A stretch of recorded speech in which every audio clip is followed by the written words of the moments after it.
देखो, आपको short term plan में निवेश करना है, यानी आप एसआईपी करना चाहते हो एसबीआई म्यूचुअल फंड स्कीम में, यानी आपको 5 साल के लिए निवेश करना है। तो इसमें आपको कितना एक्सपेक्टेड रिटर्न मिल सकता है, देखिए आपका रिटर्न टोटली डिपेंड करेगा आप किस तरह का स्कीम में निवेश करोगे, यानी किस तरह का स्कीम आप चूज करोगे।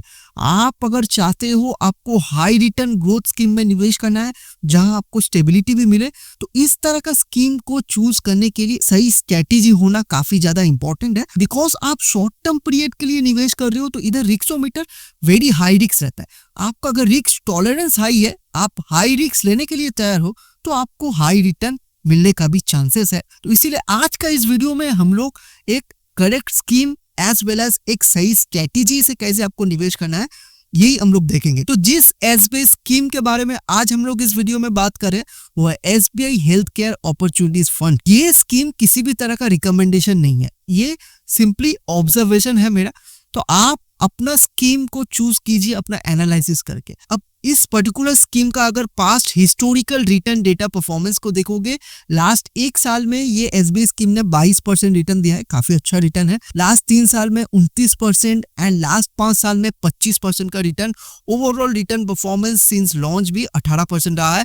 अगर इस स्कीम का एक्सपेंस रेशियो को देखोगे काफी डिसेंट है, 0.89%, यानी ये परसेंटेज आप फंड मैनेजर को पे करते हो फंड मैनेजमेंट एक्सपेंसेस के लिए। ये जितना कम होगा उतना आपके लिए बेनिफिशियल है। एग्जिट लोड भी इस पर्टिकुलर स्कीम का काफी लो है as compare to other schemes, 0.50% only, वो भी लेस देन 15 डेज। ये आप अगर इस पर्टिकुलर स्कीम में निवेश करके 15 दिन पहले ही फंड से एग्जिट कर जाते हो, ये कंपेंसेशन यानी 0.50% कंपेंसेशन आपको कंपनी को पे करना पड़ेगा। अब SBI health care opportunities fund में आप अगर निवेश करते हो, आपका एक्सपेक्टेड यानी एंटीसिपेटेड रिटर्न क्या हो सकता है। देखिए, फोरकास्ट रिटर्न आपका 12% भी हो सकता है, 15% भी फोरकास्ट रिटर्न हो सकता है, या फिर 18% भी आपका फोरकास्ट रिटर्न हो सकता है। बिकॉज म्यूचुअल फंड का रिटर्न किसी भी तरह का फिक्स नहीं होता, ये मार्केट के ऊपर डिपेंड करेगा इन फ्यूचर आपको क्या रिटर्न मिलने वाला है, यानी हर एक रिटर्न सिचुएशन के लिए आपको तैयार रहना पड़ेगा। अब इन्वेस्टमेंट स्ट्रेटेजी को हम लोग अच्छे से समझ लेते हैं। 1000 रुपए का एसआईपी आप इस पर्टिकुलर एसबीआई स्कीम में या फिर किसी भी स्कीम में आप निवेश करते हो, 5 साल के लिए आप निवेश अवधि को रखते हो, यानी 5 साल के लिए आप एसआईपी करते हो। किसी भी तरह का स्टेप अप या फिर टॉप अप को नहीं करते हो, यानी एडिशनल एसआईपी नहीं करते हो, नॉर्मल एसआईपी करते हो। टोटल इन्वेस्टमेंट आपका कितना हो जाएगा, 1000 रुपए एसआईपी करके 60,000 आपका टोटल निवेश अमाउंट हो जाएगा। अब स्कीम से अगर मान लीजिए अगर एक्सपेक्टेड रिटर्न 18% मिलता है, तो फिर आपका एंटीसिपेटेड रिटर्न क्या हो सकता है। मान लीजिए 1000 रुपया एसआईपी जब करते हो, 60,000 आपका टोटल निवेश अमाउंट हो जाएगा 5 साल में। अप्रोक्सीमेटली आपका यानी एंटीसिपेटेड रिटर्न 90,000 के ऊपर हो सकता है। इस केस में 2000 का एसआईपी करते हो, यानी 5 साल के लिए निवेश रखते हो, 1,20,000 आपका टोटल निवेश अमाउंट हो जा रहा है 5 साल में। 1,20,000 नियर अबाउट 1,80,000 के ऊपर एक एंटीसिपेटेड यानी एक्सपेक्टेड रिटर्न बन सकता है। 5,000 का एसआईपी करने से टोटल निवेश अमाउंट कितना हो सकता है आपका 3 लाख। 3 लाख आपका नियर अबाउट 4 लाख के ऊपर एक एंटीसिपेटेड रिटर्न यानी एक्सपेक्टेड रिटर्न इस केस में भी बन सकता है। अब आप अगर 5 साल का रिटर्न को देखोगे, ये इतना ज्यादा नहीं बन रहा है एज कंपेयर टू जो भी आप फ्यूचर गोल या फिर टारगेट सेट करके रखे हो। अब आपको अगर इस रिटर्न को और भी इंक्रीज करना है तो फिर आपके पास क्या क्या ऑप्शन बचा हुआ है। देखिए, पहले तो आप ये डिसाइड करके रखो कि 5 साल के ऊपर आपको निवेश नहीं करना है। आपके पास एक ही ऑप्शन बचा हुआ है, आप रिटर्न को होल्ड कर सकते हो, यानी मार्केट में होल्ड कर सकते हो अपना पैसा को। आप तुरंत ना निकाल के स्कीम में पड़े रहने दीजिए, यानी होल्ड कीजिए अपना पैसा को, तो फिर आपको अच्छा खासा कंपाउंडिंग ग्रोथ देखने को मिल सकता है। अब क्या रिटर्न बनेगा, कितना रिटर्न बनेगा, इसको हम लोग देखेंगे, पर उससे पहले हम लोग एक इंपॉर्टेंट पॉइंट को डिस्कस कर लेते हैं। मान लीजिए आप एसआईपी स्टार्ट करते हो किसी भी स्कीम में एंड वो एसआईपी इंस्टॉलमेंट आपसे मिस हो जाता है।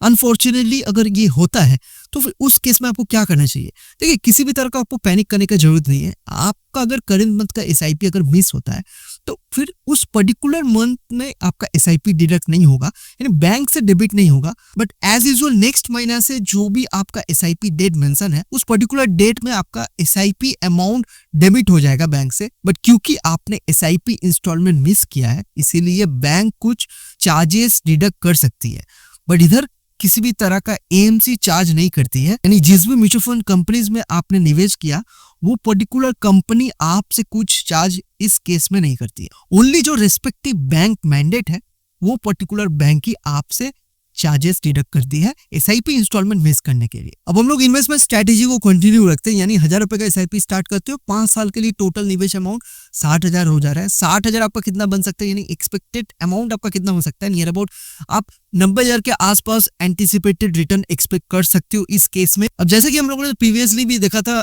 प्रोजेक्टेड रिटर्न यानी एक्सपेक्टेड रिटर्न अगर 18% आपको मिल जाता है स्कीम में, अगर इन्वेस्टेड रहते हो यानी किसी भी तरह का ब्रेकआउट नहीं करते हो, जो भी 94,000 जो आपका एक्सपेक्टेड रिटर्न बना है उसको अगर 10 साल के लिए होल्ड रखते हो, नियर अबाउट 4 लाख के ऊपर 5 लाख के आसपास एक एंटिसिपेटेड रिटर्न आप एक्सपेक्ट कर सकते हो। इस केस में आप 5 गुना तक ग्रोथ एंटिसिपेट कर सकते हो। अगर 20 साल के लिए अगर निवेश रखते हो अपना पैसा को यानी होल्ड रखते हो, 94,000 जो आपका एक्सपेक्टेड रिटर्न बन रहा था वो नियर अबाउट 25 लाख के आसपास एक एक्सपेक्टेड रिटर्न बन सकता है, यानी इतना आप एंटिसिपेट कर सकते हो।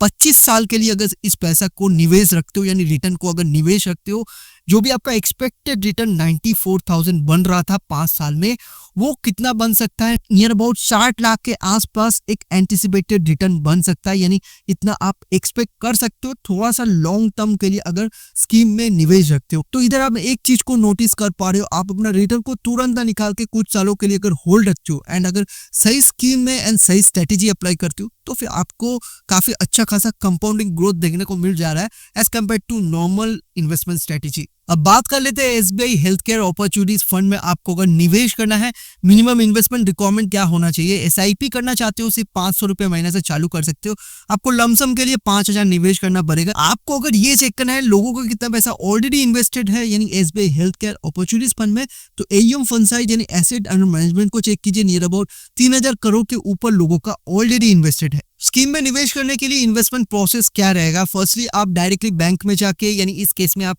एसबीआई बैंक में जाके या फिर एसबीआई म्यूचुअल फंड कंपनी में जाके निवेश कर सकते हो। ब्रोकर को ढूंढ सकते हो, रजिस्टर्ड म्यूचुअल फंड डिस्ट्रीब्यूटर को ढूंढ के भी निवेश कर सकते हो। तीसरा जो है आप relevant official mutual fund app, इस केस में SBI official mutual fund app या फिर SBI official mutual fund website में जाके भी डायरेक्टली आप इस स्कीम में निवेश कर सकते हो। लास्ट बट नॉट लीस्ट आप थर्ड पार्टी ऐप को भी यूज कर सकते हो, जैसे ग्रो हो गया, ईटी मनी ऐप हो गया, फोन पे हो गया, काफी सारे थर्ड पार्टी ऐप्स आपको मार्केट में मिल जाएगा। उस प्लेटफॉर्म को भी यूज करके डायरेक्टली आप SBI health care opportunities fund या फिर किसी भी तरह का स्कीम में आप निवेश कर सकते हो। आपको अगर इस स्कीम के अलावा और भी पॉपुलर ट्रेंडिंग स्कीम के बारे में जानना है यानी ऑल्टरनेटिव स्कीम के बारे में जानना है तो इस वीडियो को चेकआउट कर सकते हो। मैं आपको मिलता हूँ उस वीडियो पे। एंड वीडियो अगर थोड़ा सा भी अच्छा लगा हो, इन्फॉर्मेटिव लगा हो तो वीडियो को लाइक एंड शेयर जरूर कीजिए। Thank you.